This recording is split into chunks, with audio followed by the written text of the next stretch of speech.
Let's sort of do like a pretty harsh segue into this other segment that's about critical race theory and social justice stuff, but it's more about men and women and child rearing and stuff. I normally like to make sure we keep everything in a standard through line, but this one's too interesting to pass up because Matthew Iglesias. So Matthew Iglesias is the co-founder of Vox.com, and he tweeted this today. Here's a poll that could burn the discourse down. And I don't know why he posted it, but it's family work preference based on gender and marital parental status. And the funny thing is, I don't think there's anything necessarily definitive from it, but we do see that married mothers overwhelmingly believe, around 55%, that one parent should work full time and one parent should provide childcare in the home. And married fathers basically think the same thing. But you know what's really funny about this?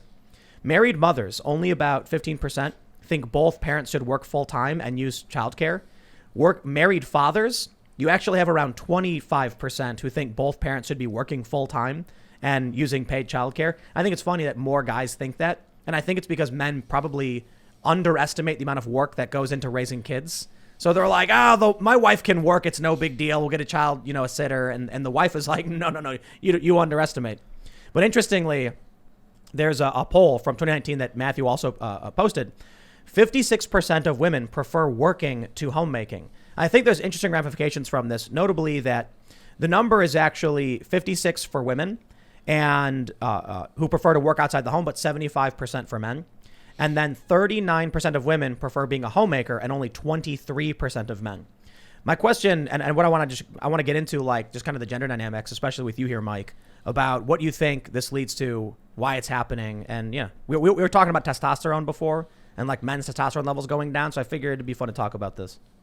Yeah, those things, I'm surprised the numbers aren't inverse where more people want to be stay-at-home moms. One thing I've got with Shauna is Shauna would be a little bit insecure to say that she was a stay-at-home mom because she would get like shamed by other women for being a stay-at-home mom.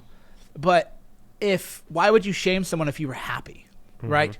That's where I think the numbers are probably even more skewed towards they actually don't want to work because think about it. If you're happy and somebody says, oh, yeah, I'm doing this thing like me. Oh, yeah, I like to lift weights. And you tell me, oh, I like to bike. You tell me you like to run. You like to run? You like to bike? And I'm like, I'm glad that everybody's really happy. So she would feel like put on the spot, right? Because there's all this like shame directed by women who are like only a stay-at-home mom.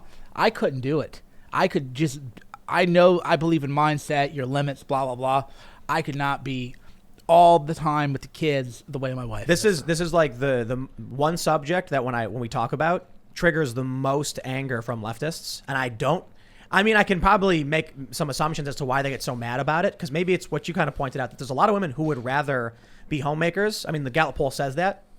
Maybe there are more, but they're worried about being shunned or shamed. Well, parenting does too. So Shauna, it's so interesting because I see things from her perspective too, is anything about parenting makes people mad. So for example, I did a whole thread on how we did natural childbirth, and I prefaced it with, hey man, if you went to the hospital, I just hope your kids are healthy. All love, blessings, love and light. How dare you? You're giving misinformation about home births, and they're yelling. So anytime you do something about parenting, you're already in the danger zone because people take it personally. Yeah. Oh, so you read to your kids 3 books a day. I only read 1 book a day to my kid. You're therefore saying that I'm a bad parent. Like nobody's telling you that, bro. We're just like hanging out. So you're already in the danger zone. And then when you talk about anything with the idea that there's like a traditional gender roles might actually have a biological root to it, now you've doubled it, right? Whatever, because if all you talked about was peaceful parenting, you would have people mad at you. Well, I was spanked as a kid and I turned out, good. So you're already there. And I'm not even saying biological component. I'm just like, oh, look at this poll that says women prefer it more than men. And then, man, people just light up. Well, that's what I mean, but they're going to read that into it, though. Yeah. Oh, they're going to go, of course. Oh, so, because they all rate, they're raised in like Jon Stewart and John. Oh, so what you're saying is that men belong in the working and women belong in the house. Like, bro, I never even said that, man. I'm just talking about an actual survey. So I can just say that I could not be a mom, and I don't have to pander to women because mine says men. All blessings to them. There's an article I read that really triggered the left, and it like seriously did. They started writing articles about it and yelling at me, and I got a bunch of people hitting me up because it was about working women in their 30s who couldn't find men.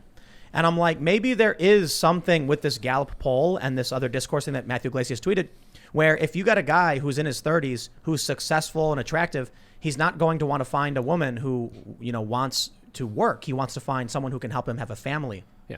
There's a lot of things you can misinterpret with opinions, but one thing you can't misinterpret are the financial ramifications that cause people to have a home where both of the parents work. It used to be that someone would have one job and they could pay for their family, they could pay for their mortgage, they could pay for the food on the table.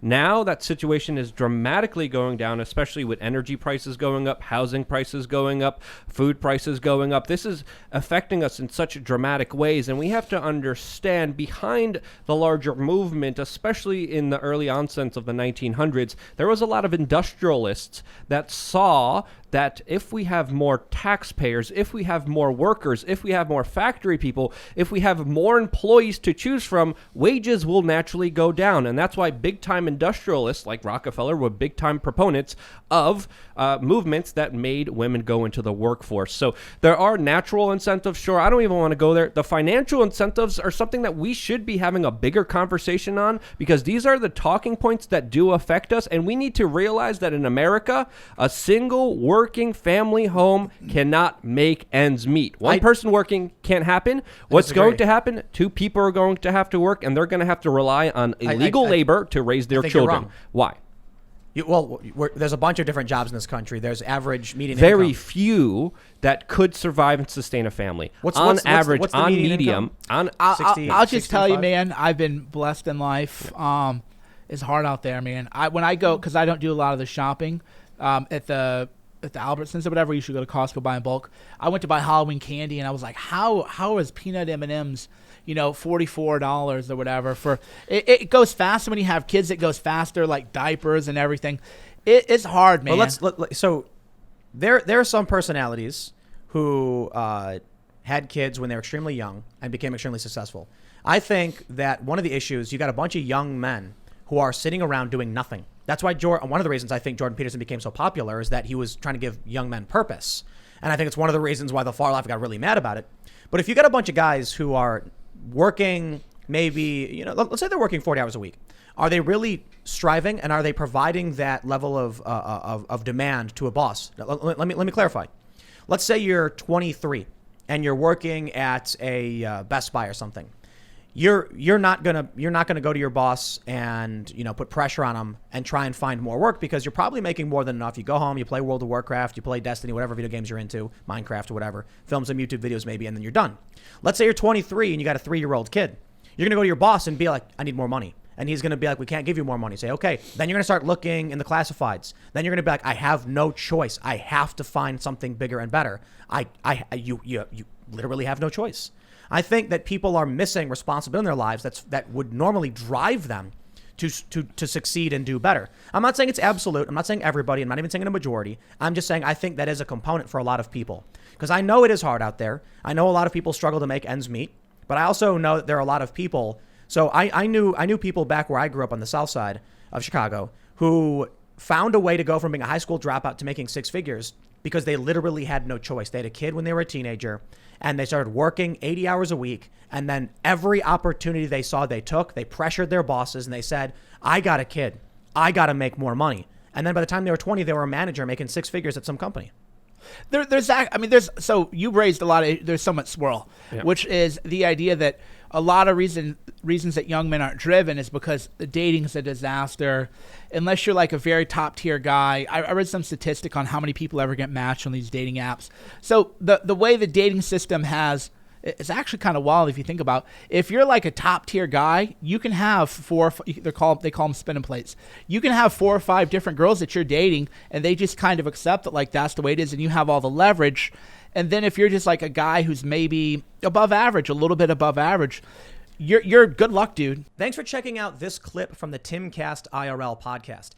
If you want to see the full show, come back to this channel, youtube.com/TimcastIRL, Monday through Friday at 8 p.m., where you can leave comments and super chat, and we actually will read your comments on the show.